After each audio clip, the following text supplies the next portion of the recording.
So let me introduce myself and Peculiar a little bit, and then we'll turn the remaining time over to our guests. We're excited to have them with us tonight and to hear their story and to learn more about the things that we're trying to do.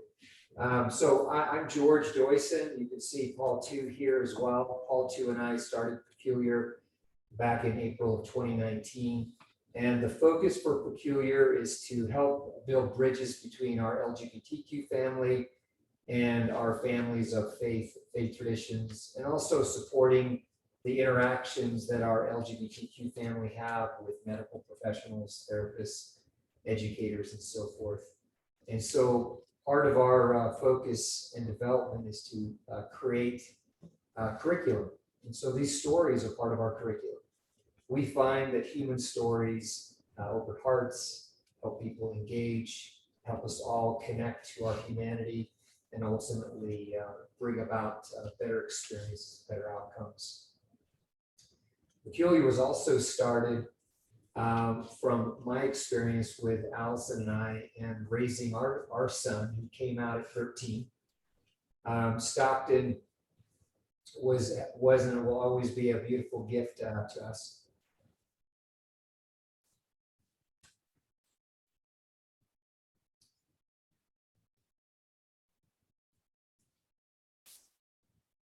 And as parents of a 13-year-old gay son,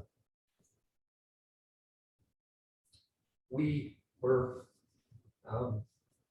apologize. We were seeking information, resources to understand how people of faith could raise a gay son. And we spent a great deal of time seeking, looking under every possible space to find resources. And that was one of the main reasons that Peculiar was started, is because we realized that as parents, faith communities are left wanting for information and support and guidance and direction. We know that as parents, we all love our children, whether they're straight or gay, but we don't always know and understand how to effectively love and embrace and support our gay children. So that is really the genesis of Peculiar and why we do what we do and why we have these events. So thank you for taking some time. Tom and Eric, thank you for being with us. We're excited to hear your story. We're excited to be a little different after this experience, to be better people, be more open to love and to full inclusion. So thank you for being with us. Thank you. I'm going to spin this over to Paul.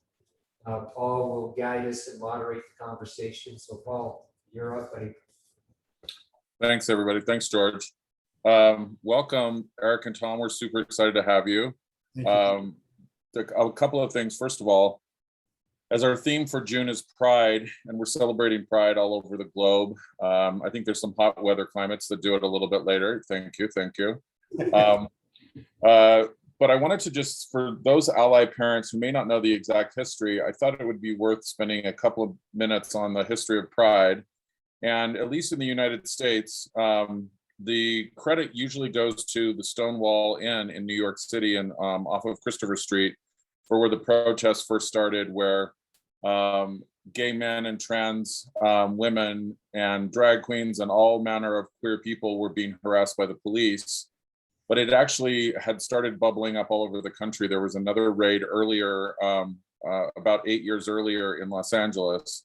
And in the pre-internet world and the kind of connectivity, there was just the vibe of we've had enough. And in San Francisco, that had happened. In London, it had happened. In Paris, it had happened. And so there were small little micro protests, but the one that really galvanized the media was the Stonewall Riots. And I was with my mother not so long ago, and she said, "Why do they call it Pride? What is there to be proud of?" And that sparked a pretty awful conversation that I still probably need to recover from. But the overwhelming thing that I think of when I think of Pride is just to show up and to be showing up as who we are authentically. And gay and trans and lesbian and queer people and bisexual people, we're all just as goofy and just as foibled and just as amazing as any of the rest of the population that we all share this great planet with. But I think it's important we take a minute out, as we do with Black History Month, as we do with AAPI, if we do about, learn about our Latinx brothers and sisters and folks. I think it's really important that we consider this as something.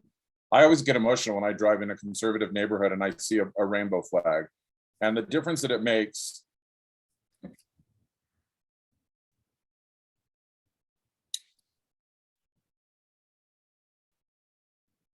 George is not the only crybaby. The difference it makes to a queer person to see an allyship, or to know that that is a safe house and that the people there want the same things and have the same core values that we do, is really, really powerful. And I know there are a lot of allies listening to this, and I think about the moms and dads and the people that are just trying to figure out how they can show up for us. And the simple act of putting a little rainbow sticker or a rainbow flag, or going back to the Amazon when their flag gets stolen, and ordering it again and ordering it again and ordering it again. It means a lot to us. So I think it's worth commemorating those big gestures that we are benefiting from as kind of the ancestors of those protesters, but also are the what do you call it? The next generation, I guess, from people that protested, but also the silent protests of a Mormon mom or a Jewish dad who just has a little rainbow pin or puts a sticker on their car or puts a flag in their window. So thank you. So Thom and Eric, welcome. We're excited to have you here to talk about your lives, to talk about your art, to talk about your experience and what it means to be a proud out gay man, or men in this case, and what your story has been. So what we typically do with Allies and Appetizers is ask a little bit of your origin story.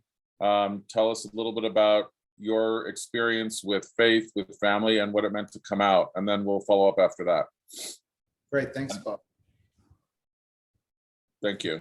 Sorry. Okay, so my name is Eric Markow. I was born in 1970 in Richmond, Virginia. And I would say, you talk about pride, Paul, and I think as a very young boy, I had pride, but that was quickly sort of used up as I started to live my life. And it was a very, I would say, difficult childhood. Because there was a lot of pain and shame from being different. And so, I remember thinking, oh my gosh, it's, I love the way that I'm coordinating my clothes, but then there would be, lots of name calling like fag all the time to me. And it really beat me down into the ground. And it was very painful. And it kind of scarred me. And it's only been, I would say, through work that I've done and meeting Thom and the glass art that we've done, I've been able to dig myself out of the hole that comes from the bullying and the lack of confidence, and not feeling like you can be your authentic self, which authentic is one of my most favorite words. But Paul, when you talked about the gay pride flag, I am so excited now to be in a time where we have so many beautiful flags that people are flying. And I know that they're not all gay people, and we have so much support. So, my story is one of a lot of pain, but I've risen over that, and I'm so thankful that I got through it. And there's so many reasons why, which we'll get to some of them. But so that's me. Eric, quickly before we go to Thom, Eric, how old were you when you realized that you were different? Was it just the ability to match an outfit, or how old were you? It came very soon. I would say probably like around 7 or 8 or something like that. And it was, I always knew that something was wrong because I didn't like sports like the other guys liked. and I didn't really want to hang around and do the same kind of things like play guns and things like that. I was much more sensitive, and I wanted to rearrange my room all the time and do things inside. And even being around religion and stuff was a little scary for me, because of some of the stories I heard and things, and I didn't really feel a part of religion growing up. I was very disconnected because of my experience. Thank you. Thank you. I've got a follow up after we talk to Tom. Yeah. Yeah, so I was born in Tacoma, Washington, and I always say I had like a Norman Rockwell painting life. I was very white, middle class, sort of the standard life that you see in the media. I had the Mormon Church was completely in our lives, all aspects of our lives. I was baptized at 8. I got the priesthood when I was 12 years old.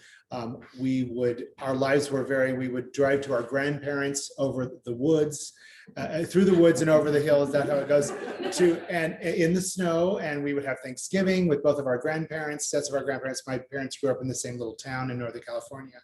And we'd drive up into the mountain after Thanksgiving, and we would literally cut down a Christmas tree. We'd put it on top of the car. We would drive it home to Chico, California. We would decorate it, and then we would do the same thing at Christmas time. We would drive back up there. So we had a dog. We always had a cat or two. My dad was in the military, so we traveled a lot. I went to 6 grammar schools before we settled in Chico, California, and that's where I started a junior high, 7th grade. Through high school. But I knew I was gay since I was 8 years old. I was baptized in Colorado Springs.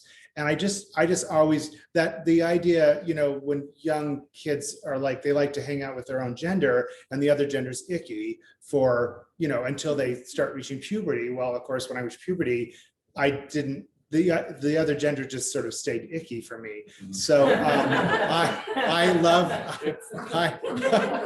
maybe that's Funny that's the wrong way to say it. But She probably wanted to be around. yeah, no, I had great girlfriends. I don't want to offend anybody. I'm sorry. But I clearly knew that I was different. And but of course, with the church, I got all the messages in the 70s how homosexuality was pretty bad, and that's not something that that I would pursue. And of course, it isn't anything that I really understood fully as far as what that would mean to be a gay man, but I just knew that it was bad. And so I spent most of my teenage years understanding clearly what it was, but my understanding of a gay man from the media was, we lived in Northern California, so it was, somebody that lived in San Francisco that had a mustache and a leather vest, and I thought that wasn't me. So I don't know how I would never fit into the world. So I've got to change. So I was completely dedicated to all of the rules and the principles of the church. I was really a good kid, and it was all for knowing that I could pray and sort of become obedient enough to become straight. And I would go to my bishop and I would ask for blessings for other things that weren't really that important. But while I was getting the blessing, I would be trying to redirect the priesthood to make sure that I would be straight. And I knew that as I, went through life, I was completely, I was a moral kid. I, obeyed the law of chastity. I was just really serious about the church and knowing that if I followed all the rules, that I would eventually, be straightened out, and the ickiness towards girls would go away. And so I even on my mission, we can talk about it later, but I was a really good missionary, all with the hopes that when I got home, I would be ready for marriage with a girl. So of course, eventually, we can get into that in my 20s. I realized that wasn't going to happen, and I chose happiness over sort of the scrupulosity that I had been performing for years of just following all the club rules, so that I could have the end result that I wouldn't be, wouldn't be a bad person by feeling like I was gay. It's so, I think that resonates, the idea of getting a priesthood blessing and asking for something and then kind of channeling your own need for, or hoping that by proximity, perhaps that blessing would also fix the other things. Did you ever express your queerness or your kind of struggles to any of your clergy, to any of your bishop or any of your leaders? Not till later on, but I had intentions to. One example, I went to my stake president before my mission interview. For those of you who don't know, before we go on a mission for the Mormon Church for 2 years, we have to be interviewed, and they ask you all the questions and being temple worthy and the law of chastity. And I remember that I wanted him to. So I had, like 9 months earlier, I had looked at a Playgirl magazine at the holiday market in Chico. So, very tame when it comes to, magazines like that. But I remember, and I hadn't done it for 8 months. So I was getting ready for my mission, and it wasn't something that I did on a regular basis. But I thought, okay, here's my ability I'll be able to tell the stake president that I looked at pornography, and that the stake president, of course, will be able to say, oh, well, tell me what kind it was. Then I would be able to tell him, and then we could go from there. And I sat down with the stake president and I said, I had this problem 8 months ago. And I looked at pornography at a supermarket, and he said, well, have you looked at it since? And I said, nope, I'm, worthy to go on my mission. He goes, okay. And he never, and I was like devastated. My one chance that I was going to be able to finally admit something really benign, but then I was going to be able to say, I'm gay, and let's work on this, or help me work on this. And that didn't happen. So, and of course, in the church, we know our stake presidents and our bishops fairly well. So are they friends with our parents? And it's really kind of difficult to come out to leaders like that when they know everyone And so it just felt sort of like I was embarrassed that I'd even tried to do this. So I thought, well, I'll do it to my mission president. I'll come out to this person when I go on my mission. But same thing happened. I was a really good missionary. I baptized many people than most people did on my mission. And I didn't want to disappoint my mission president. So I sat in his office to tell him one day, and I said, I just can't do it, because it's the constant adoration of, oh, you're doing such a good job and you're following all the rules and you're being obedient. And I just couldn't lay that on someone that I sort of considered a friend. So it was really difficult to come out. I don't really know what it would be like to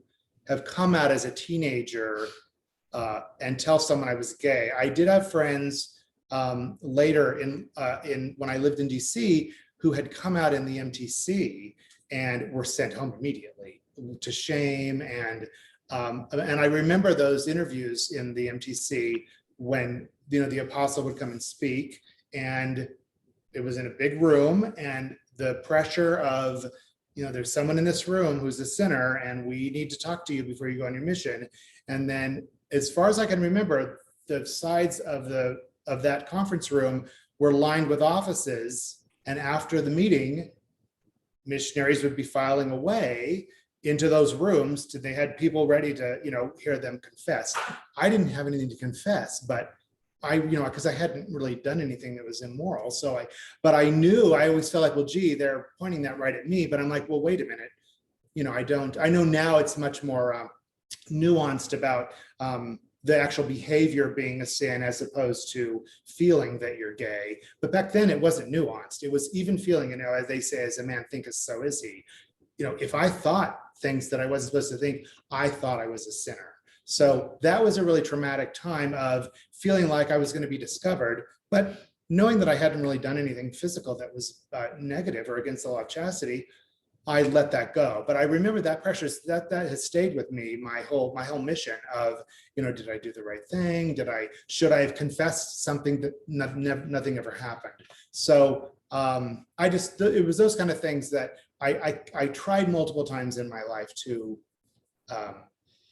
talk about it, but there wasn't enough people in my vicinity that were saying to me, first of all, it wasn't talked about very much, but that was saying, look, let's talk about this. there's not going to be any judgment, well, let's work through this together. Even if it was something that I wanted to try and cure, it was not something that I felt I really had an avenue to go down to.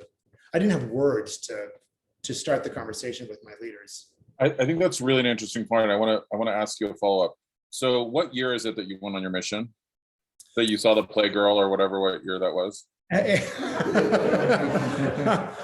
What issue was that? I'm gonna say, I think if it was the June one, dear, then I might have seen that one The too. June issue, yeah. I could probably track what that is. The 85 to 87 was my mission. So I think it's really important that the audience hears this, because at the time the rhetoric was very, very different than it is now. Yes. And that psychological trauma of willing God's blessing to change the thing that you couldn't utter, Yes. and then testing yourself to be able to go to a member of your clergy. Again, they might be golfing with your dad, or they might be living down the street from your parents. Yep. So the trauma of that period, and I think also coupled with, you mentioned the San Francisco thing, the AIDS crisis is now full blown. It was roaring. So you've got this, all forces of the world there's homophobia all over the world. Yep. And from all different angles. And I think it's also important for the audience to remember that the church's position was absolute and black and white. Yes. And the bishop roulette that still exists today, where sometimes you get a good one and sometimes you get a jerky one, and sometimes you get a homophobe and sometimes you get one that has a gay sister. So that roulette that is still, unfortunately, and I think this isn't exclusive to the Mormon Church, but it's especially with the Mormon Church, that the outcomes are so different, and that we look at the way that kids are treated so differently depending on where they happen to live and what ward they happen to be in, and which of the dentists is the bishop. You know what I mean? It's sort of a roulette thing. And I think that psychological trauma that you both have expressed to some degree, with whether being bullied or really striving to do the right thing, it's real. And I think we have a generation later that it's slightly better, but those who are in those religious or conservative communities may not have seen that relief yet. We may not have seen that. And again, depending on what their family was and what their clergy is about, regardless of their faith. Yep. Thank you for that. Okay, so, it doesn't matter, Eric or Tom, who wants to go first. So when you came out and when you said to your parents, I mean, first of all, it sounds like you kind of already knew, the two of you knew individually and in different ways, that you were gay. What was it like? Who did you tell first, and what was your family reaction? Could you spend a couple minutes each on that? So for me, I of course told my best friend first, and we sort of did it with each other. We sort of told each other, and we were like shaking the whole time, couldn't stop shaking, because it was something that we knew. We focused on the guys in the videos. We were very into music videos, and it was kind of one of those things where we were repressing it, and we were scared to tell each other because we were such good friends. We didn't want the other one to abandon, the other one because of this gay thing. Because Paul, the thing was, it was bad back then, because it was this was when AIDS was always talked about, and you didn't want to get sick, and that whole backdrop made this very bad for us, and so it was scary. But then when I told my parents, it was several years later from that. It took me several years to be able to tell my parents, but I remember that on the phone, I never felt like I was a real person to them. I would have a conversation. I always had this hidden life that I never talked about with them, and I felt so disconnected. So I was like, I've got to do something about this. I have to build up the courage to tell them. So it took me a while. It was after I met Tom, and Tom was just the friend who had The roommate. whose parents and family were on the other side of the country. So we had to bring my roommate to Thanksgiving and Christmas because he needs a place to have Thanksgiving and Christmas. So, but when I told my father, he was very, so we were sitting in the living room and he wanted to make sure that I had had sex with a woman, because if I had had sex with a woman, then there's no way that I could do this. There's no way I could be gay, because it was like so wonderful and amazing. And that kind of made me feel, it kind of made me feel bad in a way, because I'm like, oh my gosh, I don't think he understands. I mean, I don't think he understands that this is just a different sex for me. It's like, I feel the same way, but for a different sex. And he still just cannot get it through his head that if I had done all these things with a woman physically, there's no way I could be gay. Well, you still don't know. Yeah. I know. I happen to be one of the gold star gays who hasn't had that opportunity, and it didn't allow me. And my parents didn't teach me anything about sex. It was bad. It was horrible. And so I had to ask people questions. I didn't know anything about the female parts at all. It was so embarrassing. And so, but then, then he made a comment like, well, are you and Tom gonna be having sex on the living room floor when you stay? And I'm like, well, it's not anything different than anybody else who's straight. I mean, they're not gonna be having sex in front of you on the living room floor. So it was like, I realized that about back then, and I think it's changed a bit now, but it was all about sex. Yeah. Being gay was all about the sex part of it. And I think it's still the nasty part, and the people that don't kind of understand it are still focused on the sex, is my view.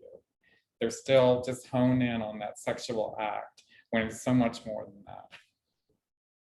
I think it's easier when people are that afraid, because they can't make sense of their fear and understand that kind of irrational fear. And so they just isolate it. And I think that's what families and religions do a lot, is because it's so scary. Yeah. Oh, Tom.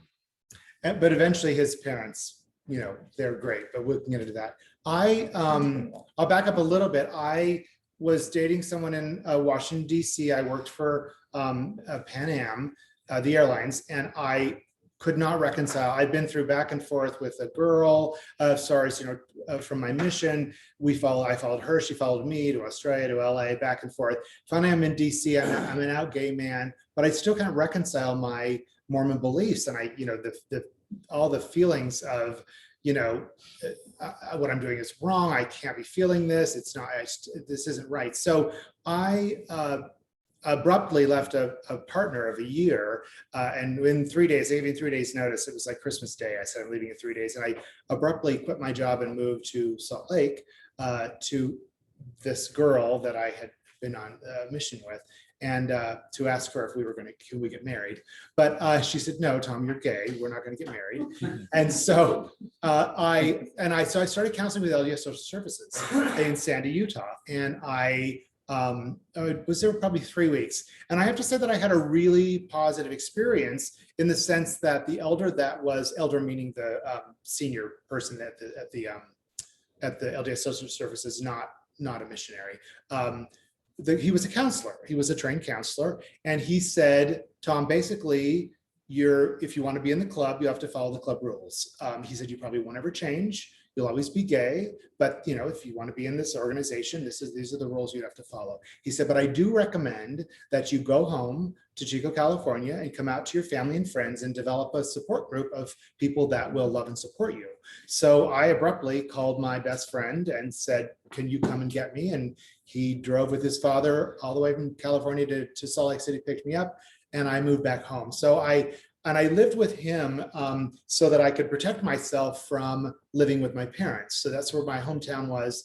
And it took me several months when I was there to finally I went into my mom one day at the house, and I said, Mom, I have something that I want to tell you and Dad.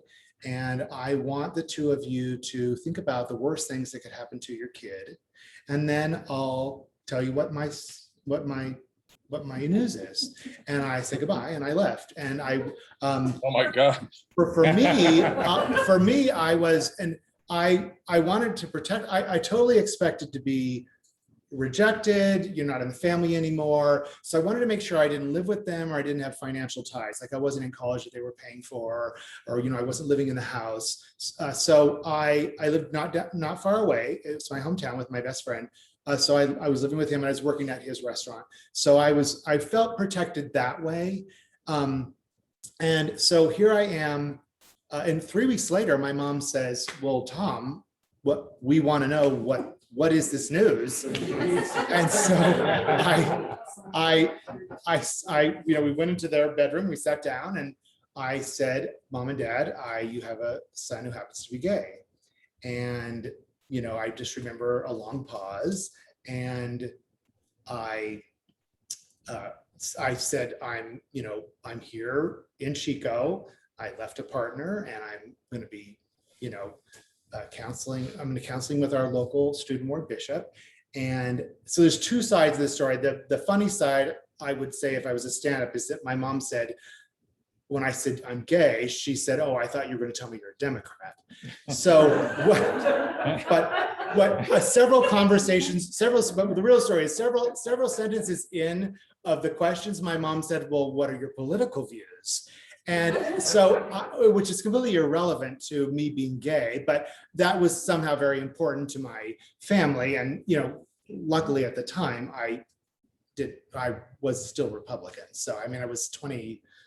Well, you just came out as a Republican. Wow, that's well, I'm not anymore. In case yeah, it didn't take me long, but I was an 80s kid. I voted for Reagan. It was all Rush Limbaugh on the radio. That's all we had. So I hopefully, so if I look at it from my parents' point of view, and they have this kid that said he's gay, but he's going to stay in the church, work on it with the bishop, still a Republican, and what's to worry about, right? So I sort of feel like I gave them a really easy landing spot to accept me for being gay. And my dad did say, who doesn't say a lot, as long as you're here working on it, it's okay. So I got the message very clearly that there wasn't another option. But I was there to work on it. So I didn't really let those comments sort of affect. I didn't feel like they affect, because I'm like, that's fine. Again, you really want, all we want as gay kids is to be accepted. So we just want our parents to say, we just want our parents to say, number one, I love you. Number two, I want to understand. And number three, help me understand. We just want to hear them acknowledge that they don't understand, but that they want to, and that they will put the onus on us to help them, learn what this is. Because I really don't think my parents had any. My sister just told me this week, and I just got done with a family reunion. That's the end of the story. My sister just told me this weekend that she always knew I was gay. So I'm surprised my parents didn't know, or that didn't cross their mind, because I look at old family photos, I'm like, it's very obvious. Now, it's not obvious for everybody, so that's a stereotype, but for me, it seemed obvious. And but my parents really did not know. And I think sometimes I wonder if today is a little worse for the queer kids, because there's so many examples of gay people. Whereas in my day, I didn't have a gay uncle. I didn't have, my parents couldn't say, look at that family member, they're bad, don't do that. But today, they actually can do it. It's so politically polarizing now that really kids can be raised to be taught that is bad, don't do that, that's evil, that's wicked. Whereas I remember my grandmother saying to me, we were watching years ago when Johnny Versace was killed by Andrew Cunanan, who was gay. And I remember my grandmother going, your grandfather and I didn't even know what gay was till, we were older and married. And so I remember thinking, yeah, that really wasn't something that people talked about, especially in rural America. So my parents I don't think they had any clue. But the sad part for me my parents didn't know what to do. My mom said, what did we do wrong? They were supportive of me being there, but I did say at the end, I said, what were the worst things that you thought? A bit, when I said to you, think of the worst things that could happen to your kid, and they told me that I was gay or dying of AIDS. So I wasn't dying of AIDS, and so I sort of felt like they didn't get all the worst that could happen. But remember, this is in 1992. AIDS was really still pretty prevalent in the news. So, but I just got the message that from my parents that as long as I was there working, it would be fine. But if I wasn't going to stay in Chico, that it just wouldn't be the same as far as acceptance go. So I do want to interject here that, jump to the end of the story in case anybody, is triggered by that we just had a family reunion with my whole family for the first time ever. Everyone was there. All 21 of us, my five siblings and my parents and all their spouses and my spouse. And anyone from the outside would not have seen that there was anything wrong. We all interacted very nicely together. I had a fabulous conversation with my oldest sister. We bonded in a way that we never have before. My father had the best conversation with Eric just this afternoon, just sitting in their house, gabbing about stuff. And my dad's not that talkative. So we had trauma. There were sad things. And I think, and my mom knew we were doing this talk, and she, I think, might have been a little concerned that I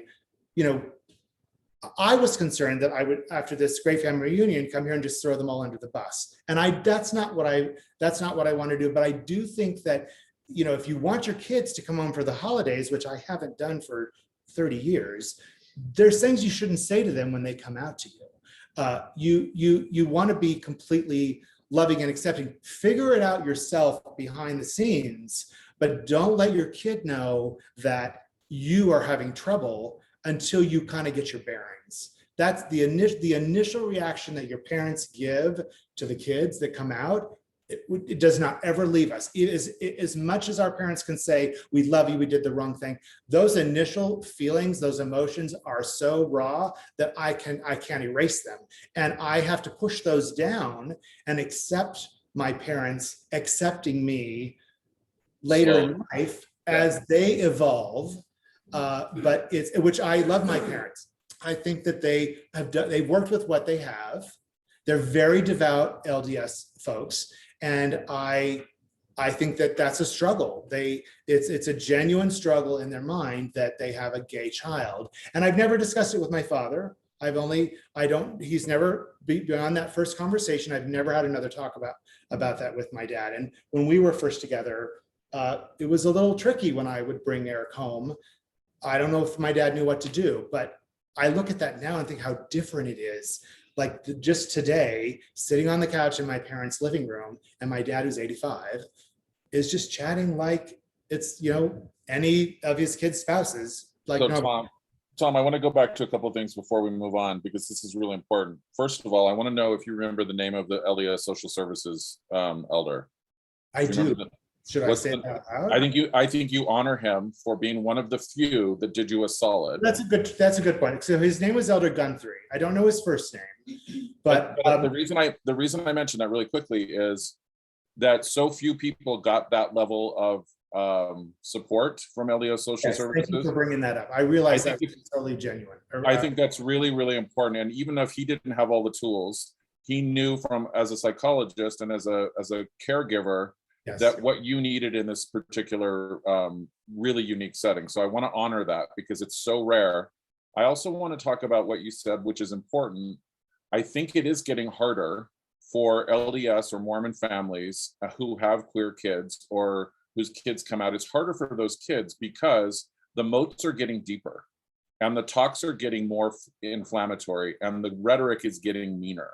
And I think it's really important to acknowledge that in conversation with your parents, that so your dad and you haven't had the explicit conversations, they're trying. It's also really critical to the audience that's listening to this later, that initial reaction is really traumatizing. Here, the two of you, both of you had to do all of the mental gymnastics to even be who you were. And this is on top of just being an adolescent, which is hard enough as it is, just figuring out who you are when you want to be in the world.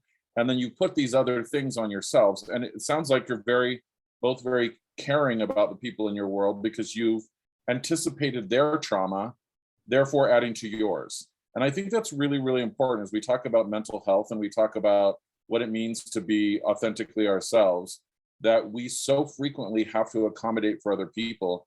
And I'm grateful that the women in my life are saying, well, I don't have to show up as your version of being a woman or be, with the misogyny that is so ripe in our society right now. It's so prevalent and so cruel that we're sort of getting the people that those of us who have been through this trauma are getting to the place of saying, I actually don't need to show up for you. I'm not here to make you comfortable. I'm not here to make you feel good about your making a little bit of an effort. And I think that's a really critical point that you brought up. Now, would I like to shake your dad and say, like, come on, dude, just be like, we all have some parents or some family members that we want to just wish it could be slightly different. But I do appreciate your generosity of spirit and acknowledging and not throwing anybody under the bus, because it is a critical component. I think you got luckier than some. And I think that for sure. And so I think it's really important to acknowledge those kind of tender mercies. The family roulette is even harder than the bishop roulette, as you know. So yeah. I really appreciate you bringing that up. So if we don't have a ton of time because I could sit and listen to the two of you for a long time, especially with the accent. I mean, come on. This is honestly, Eric, I travel all over the country and I like going to a place where someone says, hey, sugar, because it just gives you a moment of like, I know I'm in a different place than the West Coast. So it's kind of nice to hear. I also like being in rural Utah where they put a K on everything, like you're thinking. It's nice to be able to again learn from all over the country and from each other. So you met. Can you get the meet cute? Can you get because I want to get to the art and we have about 18 minutes left. So could one of you tell us your meet cute and how that happened, and then a little bit into the story about how you started creating art together? Okay, go ahead. Okay, so I actually want to get to the marriage thing too. So yes, what I think I'm going to do so that we can do the art too, I want to talk about the marriage story because I think it's important for people to hear. Tom and I got together, we were so in love, and we were together a long time before we could get married. And we were just so excited when we could finally get married. And my parents, actually, we had a pretty good relationship with them. Tom had flight benefits. We traveled around the world with them. We took them with us, and they liked it. We had a guest room for them in our house. We stayed in their house. It was all very fantastic. Yes, and but that relationship was damaged and has not fully been repaired because of the fact that we got married in 2013. Because in my father's eyes, who is a Southern Baptist Convention believer, it was the end of the world when gay people got married. And so it damaged our family structure on my side, which was actually pretty good. And because my father puts religion number one above family. But this was from a guy that, I really loved it. I love his dad, but we went to San Francisco, took them there, and he said, oh, I looked in this book and it says the gay area is the Castro. You want to go down there? Like he was totally supportive of us as a relationship. But then as all the politics around marriage happened, he just went down that road of all the gay stuff's fine. You just can't get the piece of paper that says you're married. And we were bewildered by that we just were shocked that happened. And it made it really difficult for us. And it makes me sad in a way for people that are so tortured by the rules in religion. That he can't have this relationship now with Tom and I because of this thing that we did, we were totally fine as a unit. as a family before we got married. And so that's what I don't like about religion, is that they've given rules that confuse my father to the point of this horrible, prison that he must be in, trying to, because everyone else is okay. And he is not, because of these rules. And so anyway. But we've been married yeah. for 9 years and there hasn't been Yeah. any, disasters to the planet yet. So I don't But know I how mean, the that, vial, we Yeah. talk about, like, when I first came out to my father, it was kind of tame in a way. But the vile type of language I got from him, and the emails, the nasty emails, and horrible, was tons worse when I told him we were getting married. So that's the weird stuff that happens with all this stuff that I just hate. But I know, I feel like Eric, I want, Eric, I I think want to defend him a little bit because he went down a rabbit hole of religion. Yes. That was the focus. Remember, back in the day, that was the focus of the Mormon Church, the Southern Baptist Convention, marriage. That's what we're going to target. That's bad. And if you were a believer of Jesus, you couldn't be for gay marriage. And it really damaged the really good relationship Yeah. that we had. And see, that's the part that, George, when we talk about, why peculiar exists and why we want to create that intersection, because as a person who calls myself a Christian, I reject 100% the idea that you have to choose. You can be a person of faith and you can be an ally, and you can even be, I'm married to a man as well, and we both believe in Christ, and that just happens to be our version of reality. And I think that not just the Southern Baptists, and not just the Mormons, but regardless of the faith system, that still is this polarizing thing. And I want to take it out of politics, but it becomes adjacent to politics as well. And I wish that weren't the case. And I'm sorry to hear that, that maybe the flight benefits weren't as good as, not to make light of it, but that's a bummer. That's a bummer. I'm sorry to hear that. So you were married in 2013, is that right? We got married at the courthouse in Maryland. We thought Maryland had passed it, but it wasn't national. It wasn't national. The Supreme Court passed it in 2015. So it was legal in Maryland and a handful of other states, Utah included. And we thought, well, what are we waiting for? So we picked our best friends that were lesbians and said, let's go to the courthouse and get married. And we went down, and our friends had a quick little party for us. And our best friend Nancy had her daughter make a cake that looked like a woven fondant on it, and they did origami cranes on them because that's what we do with our art. And it was rainbow inside, the cake was, and they just threw a little party for us really quick, and it was really fun and really. Well, and that's where you get the concept of you pick the family. Yes. Who's going to support Yeah. you, right? And Yeah. so my parents said, no, we're not coming to your wedding. After years of this good relationship. And that's when. But his mother mea culpa, like within 5 days, she was like, oh my gosh, what did I allow my husband to do? Yeah. And I'm so sorry. And she cried and cried and cried, and still does, that she did not come up that weekend. So, because we thought they'd come up and not leave because they love to come up so much. So we thought, how are we going to do that? So when we invited them to the wedding, we thought, well, and then when they said they wouldn't come, we were like shell shocked. But we had to let that go to get married. But his mother is absolutely fabulous. But like when you get to be my age and your parent rejects you, you just move on. Yeah, you have Like to. it's like when you're a child, it's different and you need that support.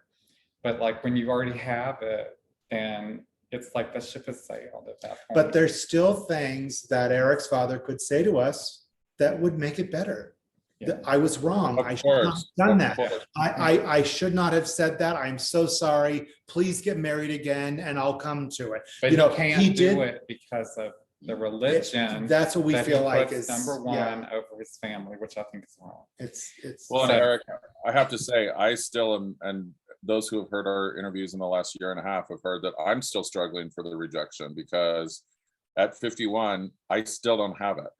I just still don't have that. And so that little kid in me, and I'm sure an element of both of you, that little kid remembers those things, that those things were said. And if we can educate, even if it's, you have to put, I tell the joke about being at Thanksgiving, you have to put a fork in your palm of your hand underneath the table to keep from saying things sometimes. If the parents who are listening could just remember that each one of those statements carries such a bigger impact and such a bigger weight than you think it does. I wish that there was some lesson plan for religious parents, regardless of the faith system, that they could say, just say this one thing. You can communicate the other parts later, but just a little bit of a primer. And I hope that's what we're trying to do here with Peculiar, and that we can affect that. Tom, how were your parents when you got married? Were they invited, or were they? So that's interesting. I did not invite them. Got married on the East Coast. I knew that, arranging quick tickets and all of that was going to be tricky. And I would not have thought my dad doesn't like to travel on planes anyway. So that wasn't, I don't take that personally as far as that goes. But my mom visits us every year, and we've taken her all over DC. She loves Eric. We've had a great time with her. But I considered asking her, and then, we just with the timing, we didn't do it. And we thought, okay, his parents are going to be up here. And so we didn't want to obligate everybody. We literally told people on a Thursday we were getting married on a Friday afternoon or something like that. It was a really quick timing. But years later, or a year or so later, my mom, I found out from a friend that my mom said that she was surprised she had to find out that her son got married from her daughter. So my sister must have seen on Facebook that we got married and told her. And from what I gathered, wow, she seems a little disappointed. So Eric asked her once, would you have come to our wedding if we invited you? And I cut her off and said, I don't want you to answer that, Mom, because I don't want to know. I wasn't giving her the chance to say yes, but at that point, I didn't want to hear her say, probably not, but she might have come. I have no idea. I've never given her, now that we're talking about it, I should have asked her this weekend. But then again, if the answer is no, I'm too old to want to deal with that anymore. We see her, we have good relationship with my parents. I felt like it was just dredging up something that, because if my mother felt obligated to say so that Jesus would hear that she wouldn't come, that I didn't want to hear that. So I just wouldn't let her answer the question. Like if I was to roll it back, it would have been better if I hadn't gone to roll that with my father and heard all that horrible stuff. Yeah. So it's almost like we should have just gone to the courthouse and not said anything, but that's not what I recommend. I mean, I do the one thing my parents asked me when I came out to them, and they said, please don't tell your grandparents. And I think that was partly because of embarrassment, but they thought that my grandmother, who I was her, she always used to say I was her favorite grandchild, to the chagrin of my siblings and my cousins, but she was really close to me, and they did not want me to tell my grandmother that I was gay. But years later, I thought to myself, I never gave my grandmother the opportunity to accept me. I'm trying to make my parents happy, so I did what they wanted. She died. She never knew that I was gay. She might have been absolutely fabulous. I can tell you she knows now, and she's proud of you. So for sure. Thank you. I tell the joke, my grandfather had dementia, and I was mad at my dad one time. And I said, I'm going to tell him every day, and he's going to forget and have to go through that trauma every day. Just because I was mad at my dad. Okay, I want to get to the art, and I mean, again, I can't wait to read your book, the ones that you publish with like Faden or Rizzoli or something, to tell your story, because it's really incredible. I'm going to go ahead. I think I've been authorized to share, but I also think before we go on, because I want this to end on a happy note, but I think it's worth acknowledging that we are on the 6-year anniversary of the Pulse nightclub massacre. And as we think about the pride that you just demonstrated and the things you wanted to hear back, and the things that standing up for who we are and showing up as authentically humans, it's really important to acknowledge the good things that have happened in your lives, and also the things that we're still struggling with as a community. And I think that the wanting to hear certain things from your mom or your dad or from a grandmother or from a friend, we are still so fortunate that we get to live who we are now, and that you can show up with a pride t-shirt on, and a man can wear a floral t-shirt, and you can go and visit, that you can go and visit your parents. But I think I just want to acknowledge the 49 people who can't this year. And so I just think it's important to do that really quickly. I neglected that at the beginning. So thank you for letting me be able to say that and honoring them. I'm going to share this art, and I'm going to need we have 20 slides. I think it's worth going through all of them because they're incredible. There's a couple that I'm like, can I order that? Or I think there's some amazing stuff. So I'm going to go through in the order that you sent me, and then I'm just going to share my screen.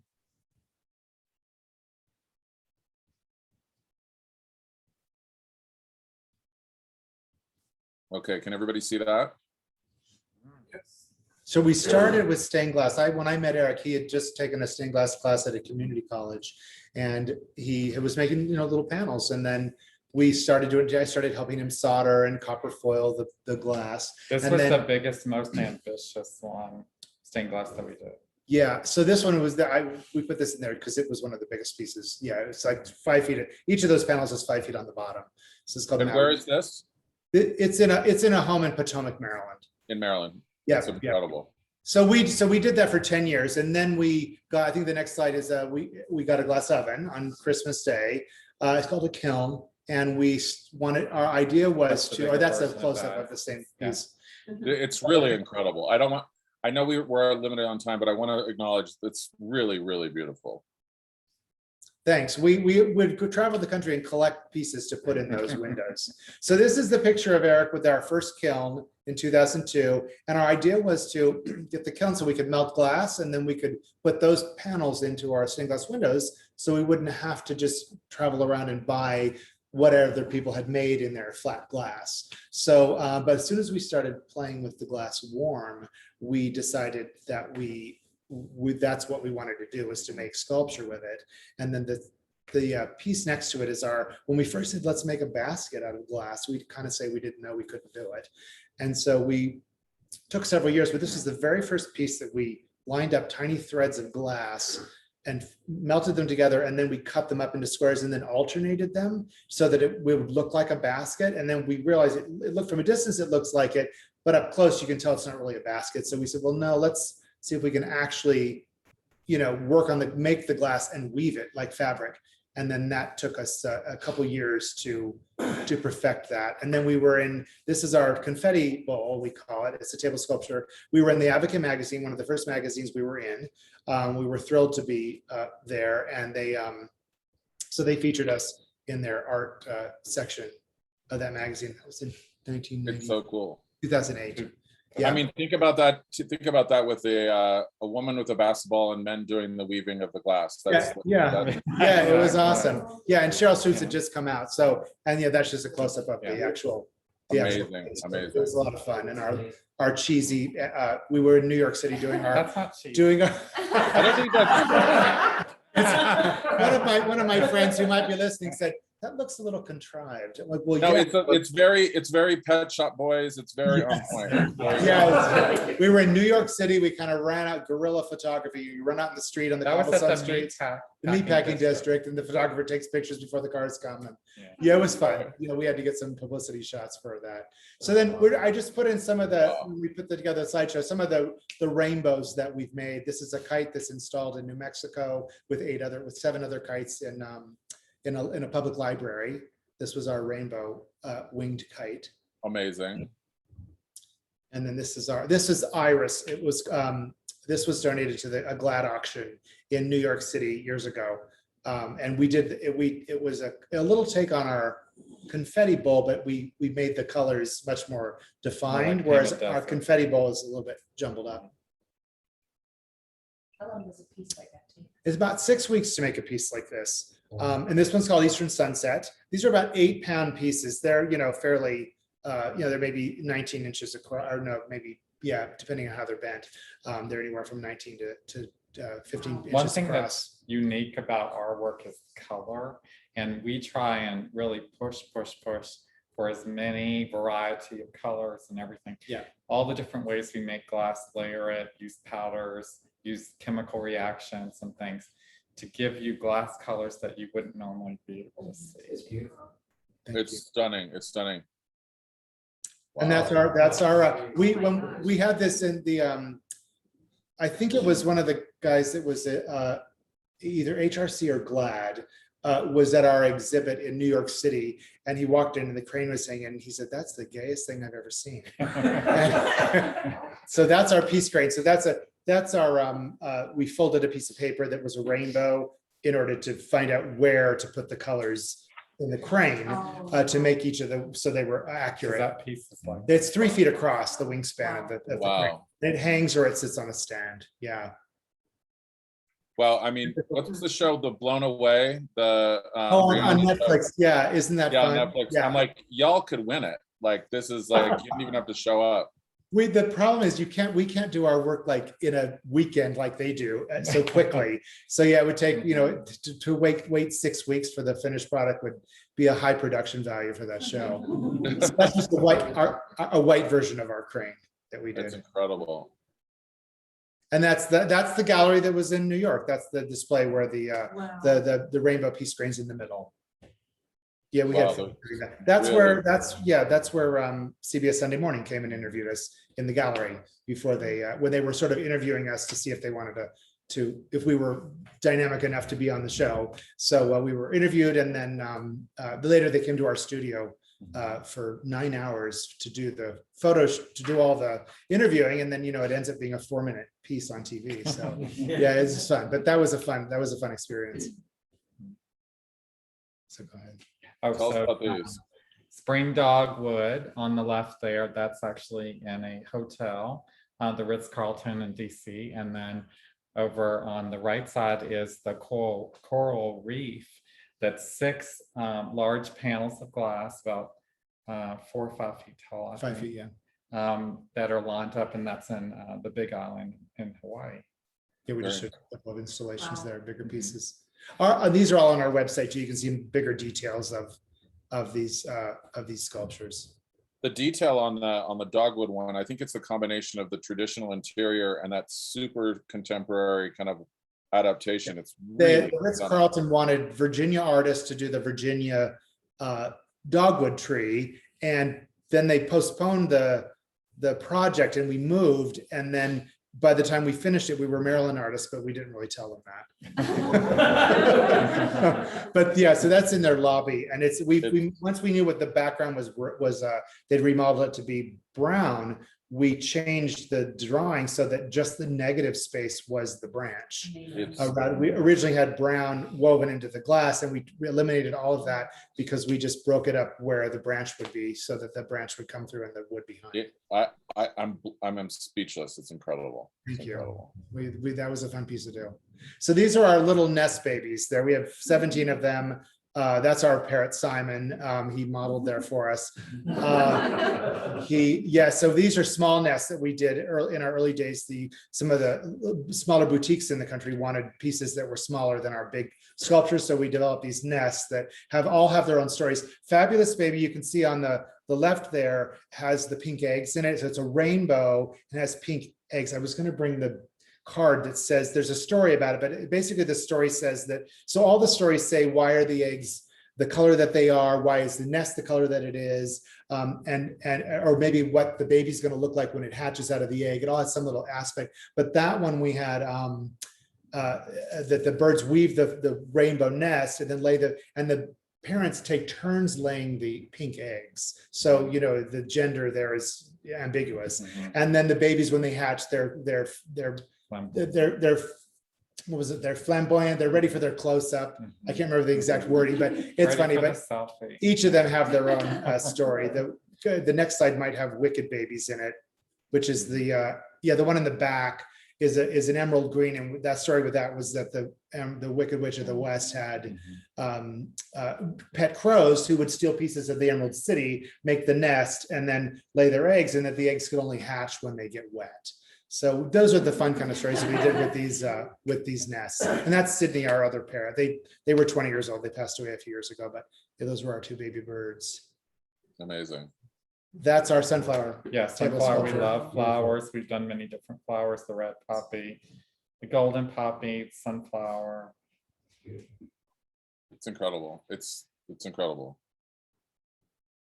And Elephant. that's a little background of how we do the sketch. So we had clients in Tucson that were both cosmetic dentists, and they wanted the wife was from India, and she wanted an elephant. All of their art was elephants. in the Everything, house. yeah. It was All the very stuffed animals for the kids were elephants, but so we designed the elephant first, and she saw this on a program.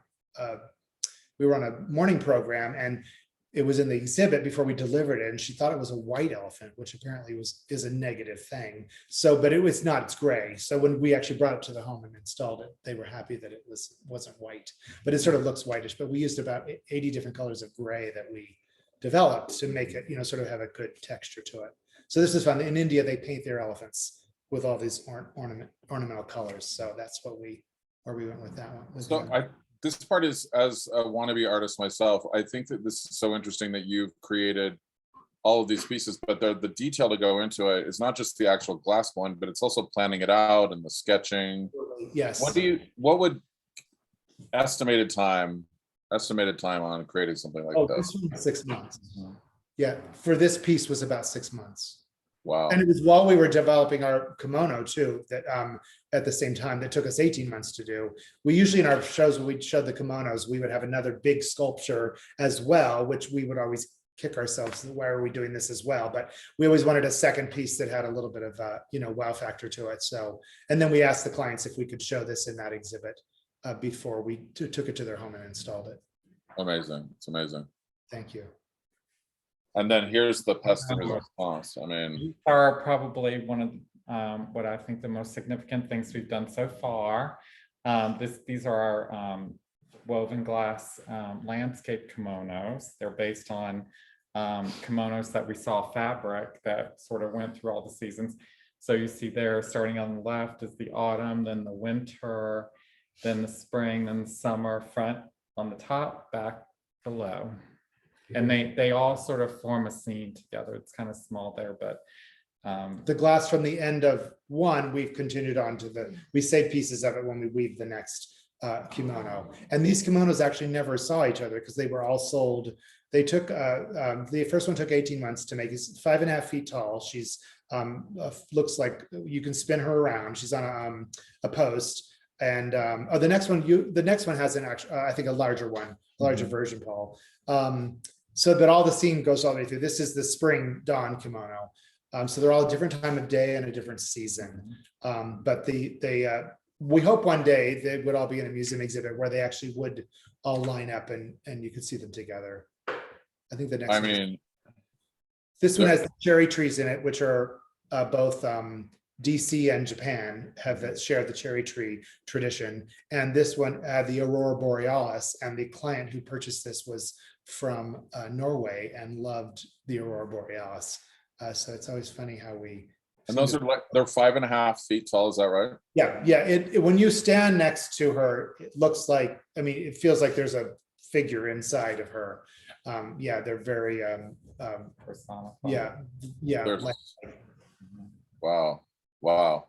And so I think the next one might be the winter. Oh, that's the summer zenith. So that has, that's at an exhibit in Chicago. And the client who purchased her had climbed Mount Fuji during World War II. And Mount Fuji is on the entire back of the kimono. On her back left shoulder is the peak of Mount Fuji. And then we put gold and a silver leaf on the peak, and then the mountains goes all the way down on both sides of the sleeves. This one's actually at the Low Art Museum in Miami. In Miami, the University of Miami Low Art Museum has this is on permanent loan. So if you're in Miami, anybody can go and see this one on exhibit. When I'm in Miami, I can never make daytime events happen, unfortunately.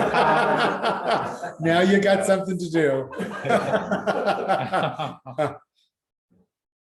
Oh, wow. That's the winter Twilight kimono that's in Beverly Hills, California.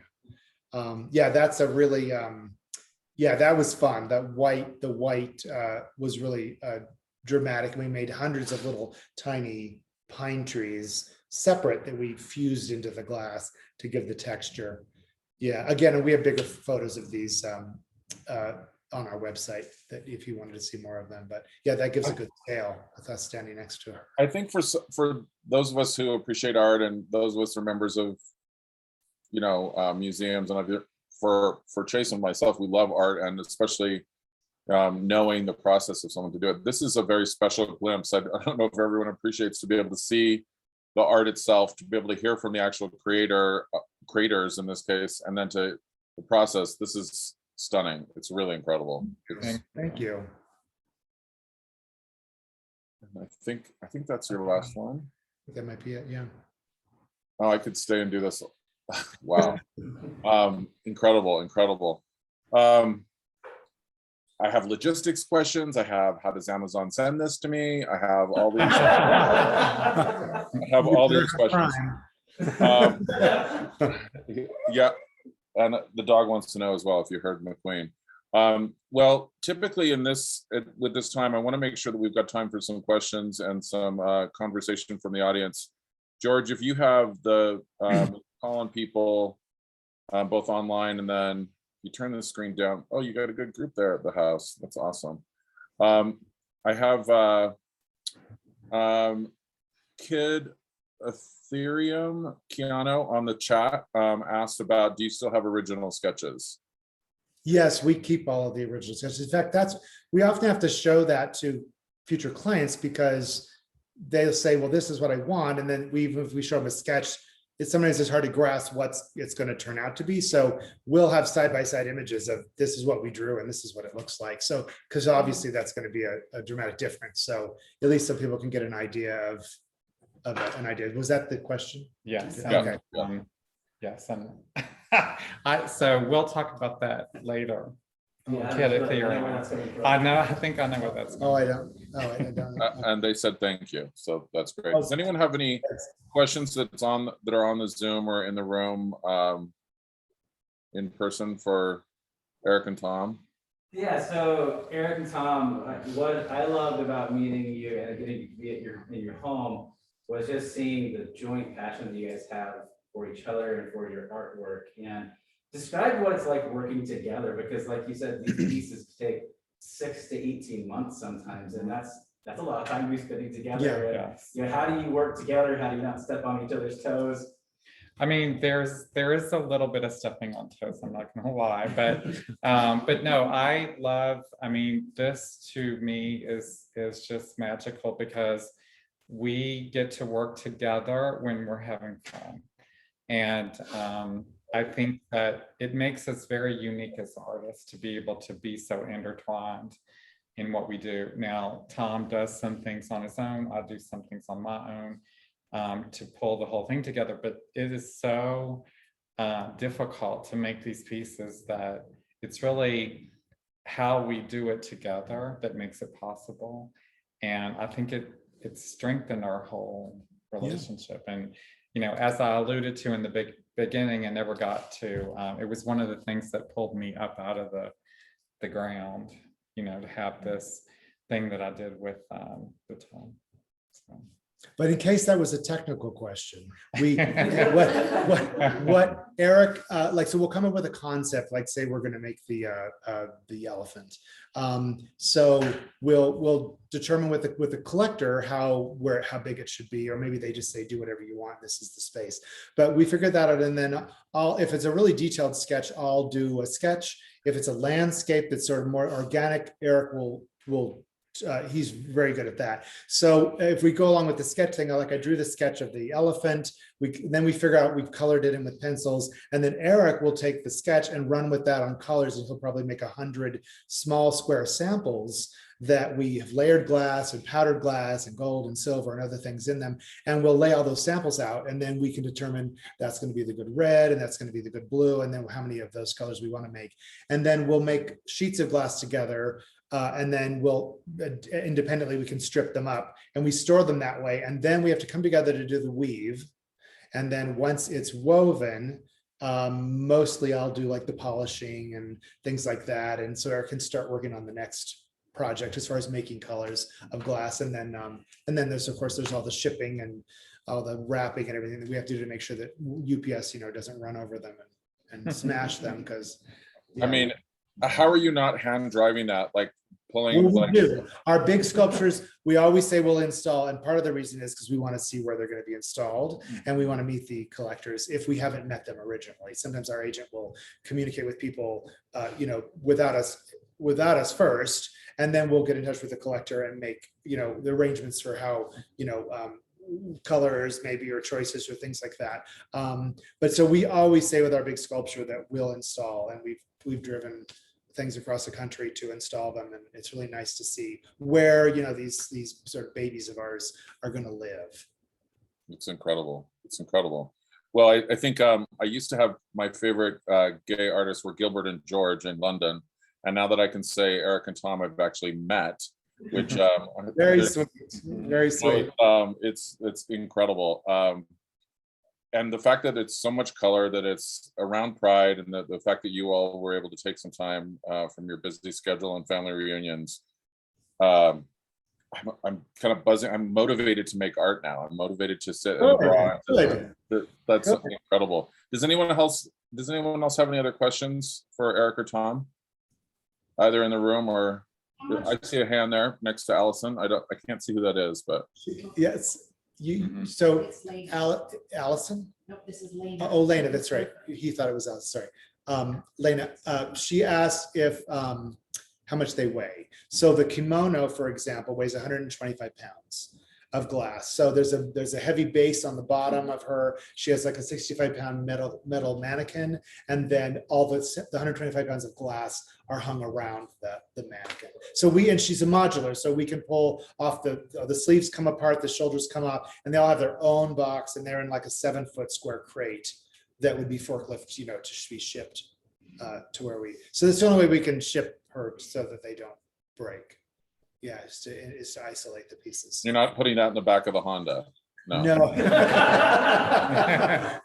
3 Hondas. Was there something that drew you to the kimonos in particular, or did you get a commission for one and then just? Sorry for the question. What was the question? Oh, the question So is, what drew us to the kimonos?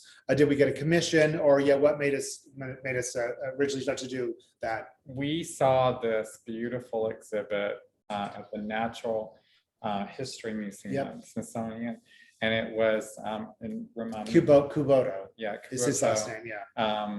And he was an artist, and he made these wonderful kimonos, and they were fabric, Hand stitched, but they were sort of all lining up, going through the seasons, and all different it sceneries. made such yeah. an impact. And they on would take a us. year to Yeah. make.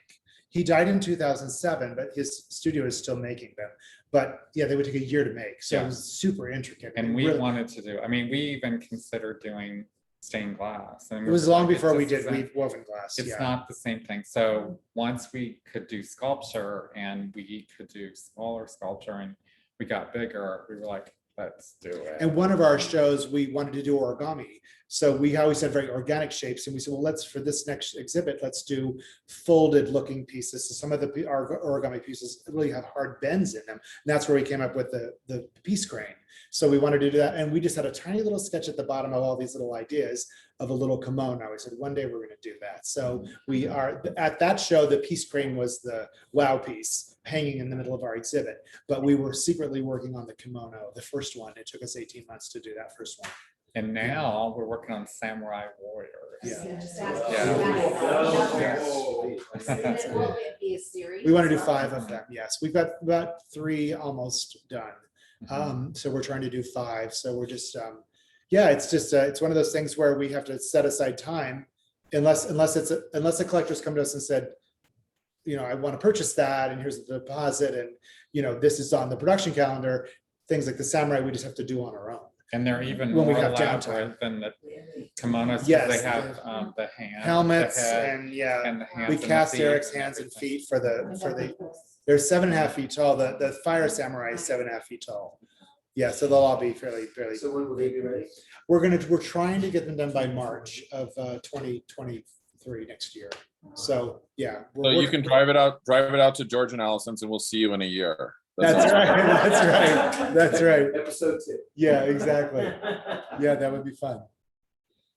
Wow, this has been inspiring and motivating and a little emotional for sure because of the stories. And I appreciate your generosity, Eric and Tom, for sharing your origin story and your perspective. And I think also it's worth noting your love for people who maybe didn't show up exactly right all the time, and for your patience and for your again generosity of spirit. I think that's really inspiring when it seems like it should be the other way, especially with parents, when you've got 2 little gay boys and just struggling to figure out who you are and your way in the world. So thank you for that. I'll give you my low Emmy Maldonado kind of clap for everybody. So thank you for that. That's my clap. Thanks everybody for joining us today, and happy Pride. We've still got a few weeks to go all over the country. If anyone's listening to this, look up what you can do for the community, and look up, especially in June, and remembering those who aren't with us and how we can help keep more of our community together and thriving. Like these two awesome examples. Pretty amazing. Thank you, gentlemen. Thank you very much. Thank you. Thank you, George and Allison. Thank you.